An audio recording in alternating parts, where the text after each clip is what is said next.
ان مسائل کو پہچانے جو بندگی کی راہ میں مجھ کو اور آپ کو کمزور کر دے گی۔ میرے اور آپ کی زندگی جو اللہ تبارک و تعالیٰ کی بندگی میں گزرنی چاہیے، اس کے مزے کو پھیکا کر دے گی، ایسی کیفیت سے دوچار ہو جائے گی اگر ہم نے ان مشکلات کو، ان مسائل کو، ان بیماریوں کو نہیں پہچانا۔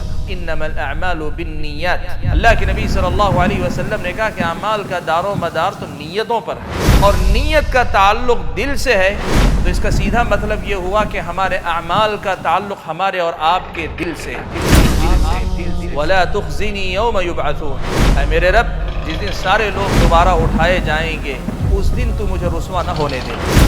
یوم لا ينفع مال ولا بنون، نہ مال کام آئے گا نہ بیٹے کام آئیں گے، الا من اتى اللہ بقلب سلیم، ہاں کامیاب وہ ہوگا جو اللہ تبارک و تعالیٰ کے پاس قلب سلیم لے کر آئے، ایک ایسا دل لے کر آئے کہ جو دل اللہ تبارک و تعالیٰ کو پسند آ جائے، جو شرک سے پاک ہو، بدعات سے پاک ہو، گناہوں سے پاک ہو، اور ہر قسم کی خرابیوں سے پاک ہو۔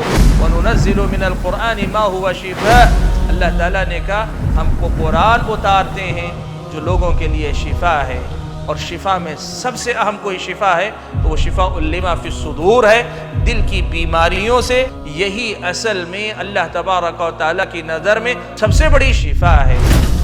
دل کی بیماریاں عبدالحسیب مدنی سے جانیے۔ قلب سکون حاصل کرنے کے لیے کتاب و سنت کا حکیمانہ اصول، روزانہ شام 7:30 بجے اور ہر صبح 11:30 بجے مرسی ٹی وی پر۔